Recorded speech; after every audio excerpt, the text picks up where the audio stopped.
Hey everybody, this is Laurie, and I want to say hello and also want to share a very fun card. I'm going to call this a triple flap card.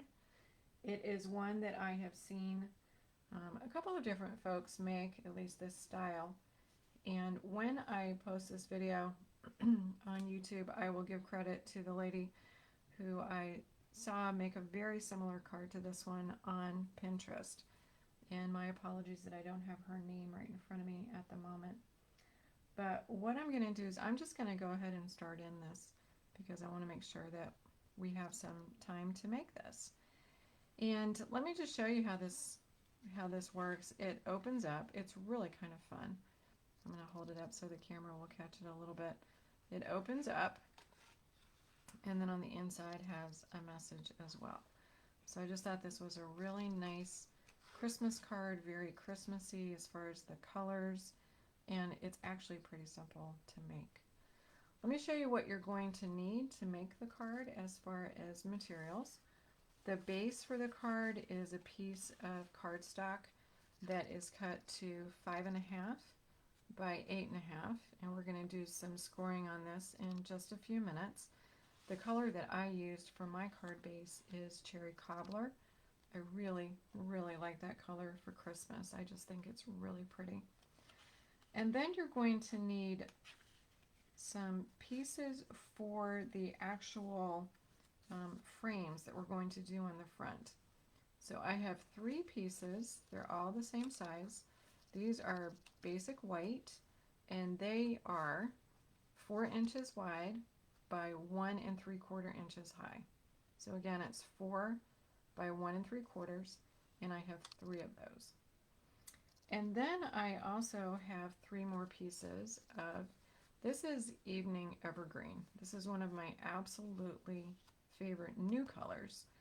And these are cut to just a little bit smaller than the white pieces. This is 3 7/8 by 1 5/8. So again, 3 7/8, 1 5/8. And then I used a piece of just jade. This is what I'm going to use to do some really cool dry embossing with a twist. And it will get cut into 3 pieces eventually, but I'm starting off with a piece that is, let's see, 3 3/4 inches wide by 4 inches long. So that's 3 3/4, and it's actually 4.5. I'm telling you that it's 4, but it's really 4.5. So we're going to cut that into 3 1.5-inch pieces. So we're going to need something that is 4.5 inches in length. So those are the main pieces. And then I have a piece of basic white. This is going to go on the inside. This is 4 inches by 5 1/4, 4 by 5 1/4. And then I've got some scrap paper that I'm going to use to create this sentiment that goes on the front, and I will use the Stitched So Sweetly dies to cut that out. But let's just kind of dive in here.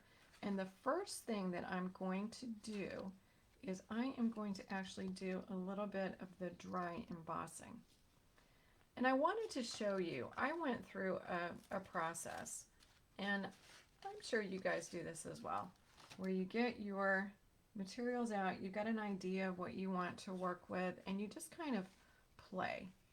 And these are some of the examples that I did. I'm going to be using the really, really pretty Evergreen Forest 3D embossing folder.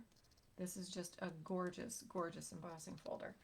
And I played around. I chose a bunch of different paper to use in the embossing folder itself.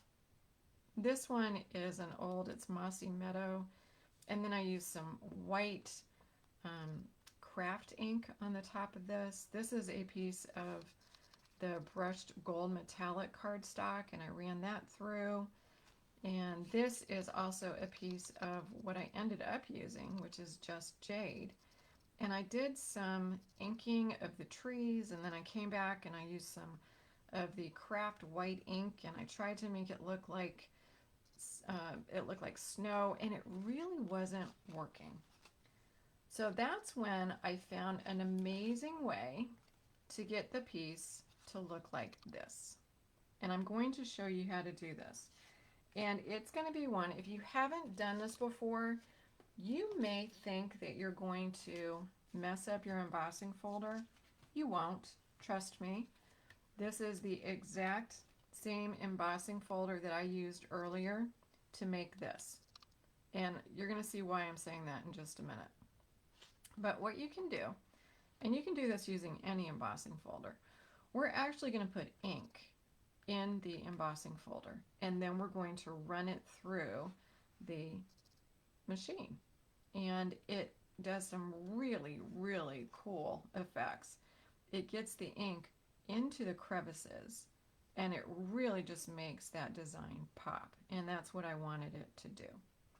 So the way that you do this is you are going to open your embossing folder up, and don't worry about this, you are not hurting anything, and you're going to put ink on the front. This is the side. If I'm kind of thinking about how I would put the paper in, I'm going to put ink on the top side because I want that ink to go on the top of my paper, and I want it to go in the background. I want to pop out those trees so that I can see those trees in Just Jade, and I decided that I wanted to use Evening Evergreen to get a really, really deep contrast. So if you haven't, like I said, if you haven't done this before, you're going to really feel like you're going to mess up your embossing folder the first time you try this, but you're not going to. What I find that works the best way to do this are the little ink spots. These are ones that over time I have collected by subscribing to Paper Pumpkin, because with every monthly kit we get at least one of these ink spots, and oftentimes they will actually throw in two, and it's a really great way to build up your collection. What I am doing, as you can see, is I am rubbing this ink pretty lightly because I don't want to push it down into the areas that have the crevices on this side. This is where we're going to get that 3D effect. But what I'm also going to do, I'm making sure I'm covering this in all the places where I'm going to put my paper. There's an awful lot of space at the top that is blank. I know that's a silly word to say for an embossing folder, but this is going to end up being what will look like the sky. And I just want to make sure that I'm getting enough ink on the part that really doesn't either emboss or deboss when I'm doing this. So I'm going to put a lot of ink right up at the top. All right, then I'm going to take my paper and I am going to actually grab my machine, get that over here. That ink is not going to dry really quickly because it is pretty wet. Just going to put my embossing machine here. I've got an old platform, and I'm going to open this up so that I can put it through. And since I'm using a 3D embossing folder, my sandwich is going to be just a tad different. I'm going to be using the base plate, then I'm going to put the embossing folder with the paper, and then I'm going to put my second plate on the top. I want to get as much of these trees as I can. So I'm looking at the top of that tree right there. I'm going to put my paper in, and then I'm going to close the embossing folder. If I get a little ink on my finger, I'm good. And I'm trying not to move that paper around. And I am just going to put this through. And I'm going to put it through going forward once, and then I'm going to bring it back just to make sure that I get enough pressure on all the parts, because I really want that ink to go into my paper. So I'm going to put that back through. And I'm just going to do it one more time just because I feel like I want to. All right. Go ahead and take that out. Just want to get this out of my way. I'm going to bring my machine out of the way as well, because we definitely don't need to look at that.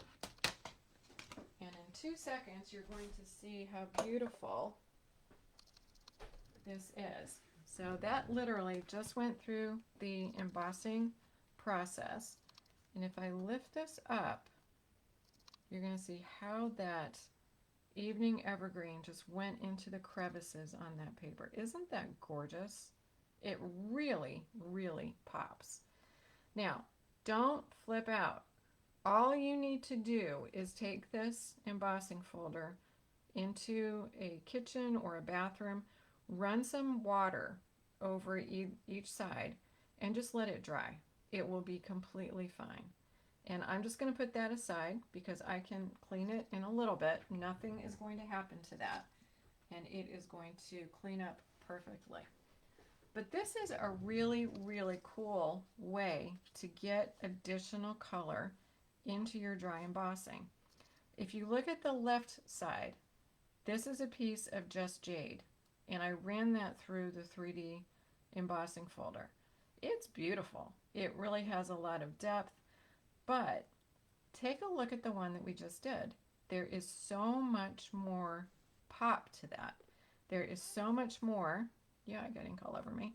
There is so much more that you can see as far as the definition of the trees. So really, really fun technique. I am just going to put this to the side just for a couple minutes just to make sure it dries. Because it is so saturated with the ink, it might take just a couple minutes to dry. So I'm just going to set that over to the side, and while it dries, we're going to work on putting this card together. And this comes together pretty quickly. Not a lot of tricks or mystery or magic or anything like that. This is our card base. Again, it is 8.5 by 5.5. It is going to be a gatefold card. And in order to do a gatefold card, what you want to do is not score halfway. You want to score a quarter of the way. Because if I bring this back in, you're going to see that that card base is folded so that the edges of the card actually meet in the middle.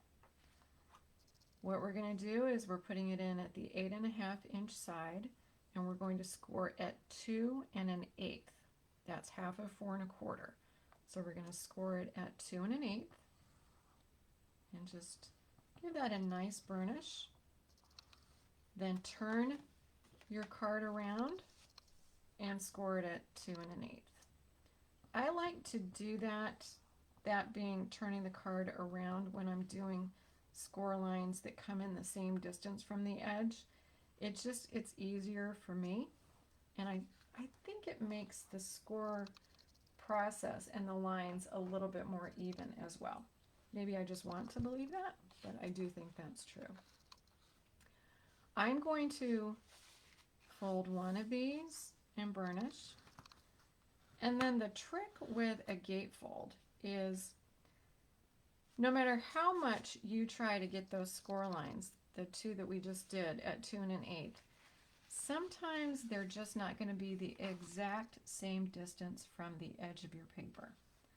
So what you want to do is you want to bend that second side and push so the seams of the paper, the edges of the paper, come together. That's really the goal. And then you're going to press down on the side. And that's going to help you get a more perfect meeting in the middle. All right. So there we have our gatefold. And if you do have a little bit of a gap, you can. I'm going to try and get that a little bit more in the middle. But if you do end up with a little bit of a gap, it is not a big deal at all. Okay, let's work on the 3 panels. We're going to end up with 3 panels, and these are very, very simple to put together. Definitely not rocket science. The 2 pieces that we talked about a little bit ago, where we had 3 of each color, we are simply going to adhere those directly on top of each other.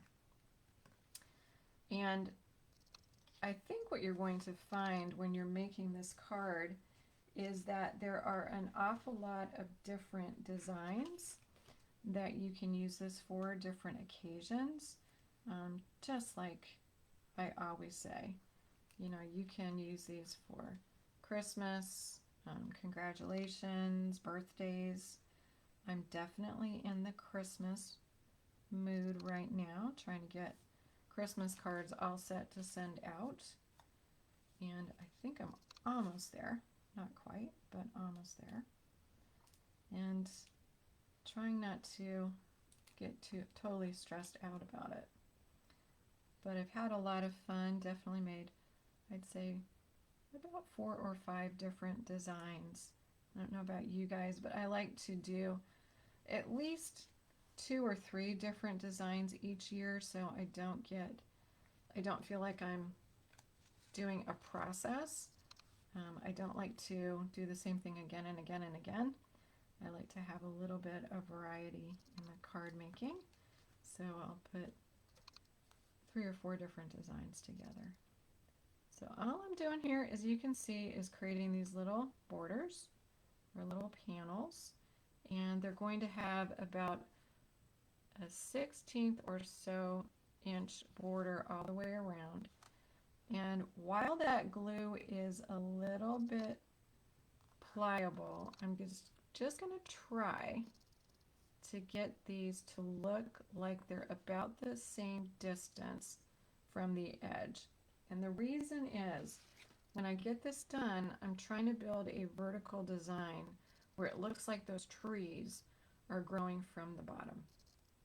Okay, so we have our white, we have our evening evergreen, and now what I'm going to do is I'm going to bring back this piece, and we're actually going to cut it. Now, one thing to keep in mind when you are cutting a piece of paper that has gone through an embossing folder that is very detailed, like the one that we just did, is on the edges, you're going to have parts that are raised and lowered. And sometimes those edges do not cooperate incredibly well with a paper trimmer.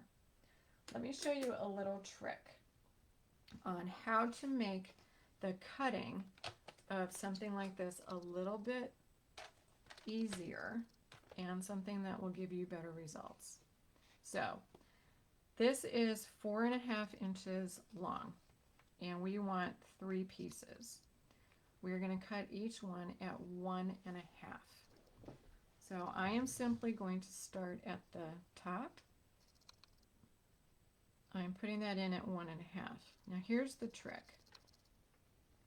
You don't want to put your cutting blade at the end or below your paper and slide it up. That's where it may grab. So what I like to do is I'm just going to keep my cutting blade so that it's inside the paper, and I'm going to pull it down, and now I have a cut on the edge of my paper. So that blade is going to go right back through without any problem. It's not going to snag on the edge, and it gives a really, really clean cut. And this one in particular, when I do this cut, there are a lot of jagged edges on both sides of the paper. So again, I'm putting that at 1.5. I'm going to get my blade so that it's over the paper. Put the arm down. I'm going to bring that blade over, and again, I've got a cut so I can go back without fear of messing up the side, and it just gives you a really nice clean cut of that embossed piece. So just a little trick that you can remember for doing that.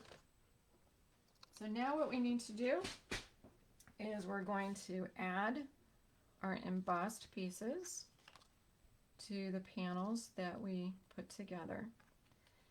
And I purposely chose evergreen paper and evergreen ink because I wanted the edges to look like they were surrounding the trees. Obviously, you can use any colors that you want on this, and I could have put cherry cobbler on the back piece and had a really pretty contrast with the Just Jade. The other thing about dry embossing and gluing those pieces down is when you put glue, like this Tombow, on a piece of dry embossed paper, and then you try and adhere it to a piece of very flat cardstock, sometimes what happens is that adhesive decides that it's sort of going to hide up underneath the little parts that are embossed, and you don't get a really good grip on the edge. What I like to do is just put it down on the front. I'm going to turn this over, and I'm really going to burnish that because I want to make sure everything is lying flat, especially the corners. I'm going in order. I start at the top. You do whatever makes you happy, but what I'm going to try to do is get these as well aligned as I can as I'm going down here. And I am going to purposely put kind of dabs, blobs, we'll call them blobs, of glue in the corners on this piece and on the bottom piece, because again, this has a lot of dry embossing going on, and it's important to get that glue between your embossed piece and the piece that you are gluing it to, because there's a possibility it's going to move around on you. So now what I'm trying to do is align these kind of as best as I can so that they look like they're, one design with a little bit of a break in between, trying to get these trees to line up pretty well. And then again, I'm just going to go ahead and give that a nice burnish. And the last piece is the bottom piece. I did find that as I was playing around with these, depending upon what kind of paper I used, I even had to number sometimes, 1, 2, and 3, the different pieces for this design, just so that I would make sure I knew exactly what order I needed to put the pieces on, because it wasn't always easy. And just making sure I've got those blobs over in the corner. And for those of you who are watching live and leaving comments, and I probably should have mentioned this before, my setup as far as where my camera is in relation to where my computer is doesn't allow me to easily see if you are saying hello or asking me questions, and I do apologize for that, but I promise you I will go back and I will make sure that I answer any questions and I comment on your comments as well. All right, we're going to burnish that one also. So I think you can see that this comes together easily. And again, any kinds of designs that you have, you don't need a 3D embossing folder. You can use any kind of embossing folder to work with this type of card. Now we get the fun process of adding these panels to our gatefold. And this is where we're going to create the triple fold card. There are several ways to do this. And what I like to do is I like to attach the top and the bottom pieces first. I also like to attach them so they are flush up against the top of the card and flush against the bottom of the card. The reason I do that is when you open this card and you stand it up, it is going to stand straight. If you put these pieces on, and you can, I could put the top a little bit further down. I could bring the bottom a little bit further up and have a border on the top and on the bottom where that cherry cobbler peeks through. Very, very pretty. What happens with those is when you try to stand them up, they're going to fall forward just a little bit because this piece is not going to be at the same place as the bottom of your card. But you do what you want. I'm going to replicate this, and I'm going to put the top and bottom so that they are flush. Now, the other thing to think about, let me bring this card in, is you want to only adhere half of your flap, right? You don't want to put any glue over here, because if you do, you're going to glue that piece to the front of your card. You would glue it right here, and then you wouldn't be able to open the card. So that's where I like to visualize what I'm going to be doing with the gluing. And I'm going to start with this top piece. I'm going to get the other two out of the way. I'm putting them out of the way so that they're in the right order, and I will know what I need to do. Okay, I am going to glue this side, and I'm going to put this piece that I'm going to glue over to the right. The reason I'm doing that, it's going to give me a great visual of where I need to put the glue. And I'm going to try and stay within the lines. I'm not going to go all the way to the edge because I don't need to. But I can see here that that glue is going to be hidden by half of the flap that I'm going to add right there. And again, I don't need to put an awful lot of glue, and I'm going to go ahead and attach that. And when I do, I'm standing up here because I really want to get a good overview of where I'm putting this. And I'm going to try and center it so that there's as much red on the left and on the right, so it does look like it's centered. And then what's really nice, if it's on the edge, is I can turn this upside down and I can just tap it and make sure that it is right against the edge. Okay, I'm going to put the bottom one on next. The reason I'm doing that is I want to put the bottom one on, and then I'll know exactly where to put the middle so that I can get things centered. And I'm going to follow the same process here. I'm just going to put this over here for a minute, over to the right. And I know this is nuts, but I do double check this before I put things together. Yep, we still got them in the right order, the right way up. And I'm just going to put that to the right, and I'll add a little bit of glue. I'm going to stay within the area that I have.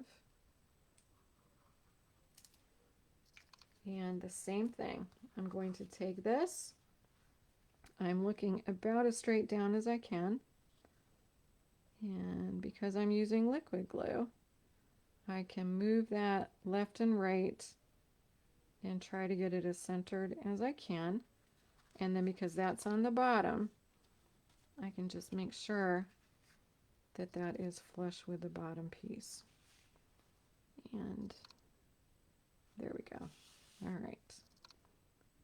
And that looks pretty good. And then for the third piece, let's just look and see how this works. The third piece is going to open in the opposite direction, and I should say the middle piece, not the third piece. So I want to adhere that piece to the opposite side. So this is where I'll put glue over in here. And again, I'm just going to put this as a visual cue for myself so I know about the area that I have to put that glue.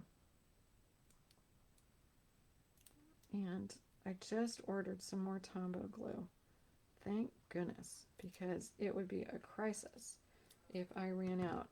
I love this. And I'll be honest with you, there were many years that I just was not a big Tombow glue fan. I don't know why.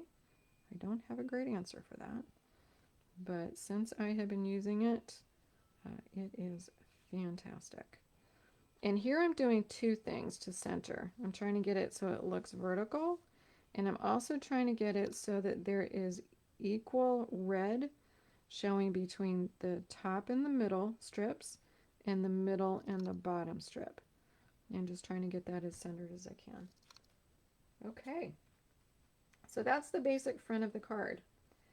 And then the last two pieces that we need to get done, we've got a sentiment that is going to go on the front. And what I did for that sentiment is I used the For Unto Us stamp set. This is a brilliant, beautiful, absolutely just amazing Christmas collection.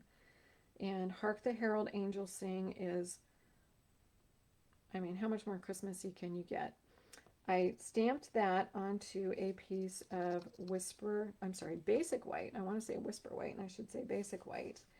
And then I used one of the dies from the Stitched So Sweetly die set. These dies are so much fun. And I used the largest one over here. Just a great size. And that stitching adds a really fun finish to that particular sentiment. I pre-did this before getting on here tonight with you guys. So this again is just cherry cobbler ink on basic white cardstock and then cut out with one of the dies from the Stitch So Sweetly. And I'm going to end up putting that over here to the left. And then for the center of the card, again, we've got a piece of white, basic white. This is cut to 4 by 5 1/4 because I want it to fit so that it is just a little bit smaller in height and in length as the inside. And for the sentiment, I decided I wanted to use Glory to the Newborn King. And again, I stamped that in cherry cobbler. And this is going to go directly in the middle of the card, using some Tombow so I can attempt to get it as centered as I can. I think this is a really good way to put a piece of paper to be able to write a sentiment. Cherry cobbler can be a little tricky for people, for the sentiment to be seen if it is done in an ink. Black ink would show, but if you've got a piece of white in the middle, it will pop. It also helps bring out the white in the flaps. So that is going to be our middle piece. And then for the sentiment on the front, what's kind of interesting, and I did play around with this, is there's not a lot of room to clear. So in other words, when you're opening this card, these three flaps sort of work together, and you really do have to make sure you can open the card. So what I decided to do is I wanted to give a little bit of height and a little bit more oomph to that sentiment. So I'm going to put it on dimensionals. And this is also another kind of tip and trick for this kind of card. You need to be careful if you're attaching a sentiment onto any of these flaps, that when you do that, two things. One is you're not getting in the way of the card working. I could not put the sentiment over here. There's no way you could open that card. So you really want to, if you're doing the middle flap and you've got your glue oriented this way, you want to scooch it over to the left side. Obviously, you could put a sentiment that would fit within the flap, then you're not going to have any issues at all. But I decided I wanted a bigger one. So that's one thing to consider, being the size of your sentiment. The other thing is you want to make sure that you're just getting glue or whatever adhesive you're going to use on that flap. You don't want it to go over, otherwise you're going to not be able to open the card.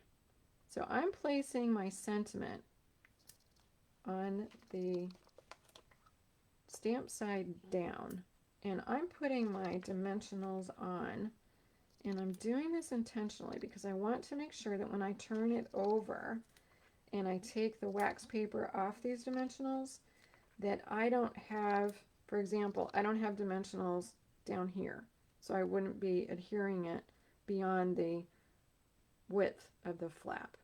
Those dimensionals are inside that area, and I'm assured that they're not going to get in the way of me being able to open this card. So just going to take these off. Whoever invented dimensionals, if you ever, by chance, which I know you won't, but I'll pretend, if you ever watch this video, please consider me hugging you right now because they are just brilliant. All right, so I'm just trying to center that as best as I can, and I'm just going to go ahead and lay that down. And I did intentionally pull it all the way over to the left, but you can see I can open it, no problem.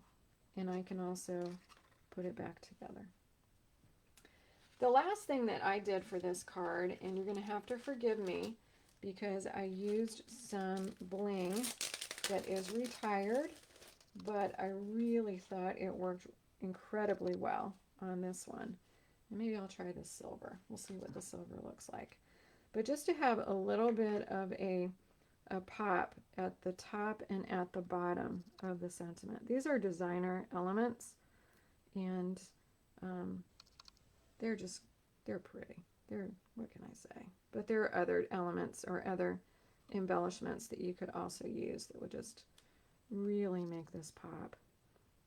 You could also put a ribbon behind here and just have a really nice addition, especially if you use maybe a gold ribbon or a nice silver, some kind of metallic.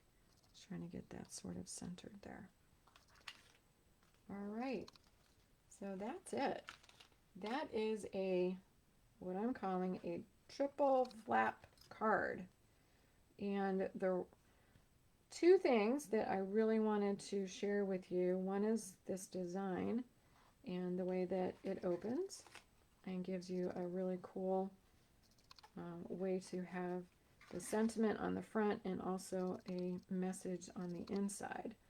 But I also wanted to share with you the really, really fun technique of using your embossing folder, inking it up, and then running paper through to get an incredible pop to the embellished design or the embossed design that you have. I hope you like this. I hope you make some.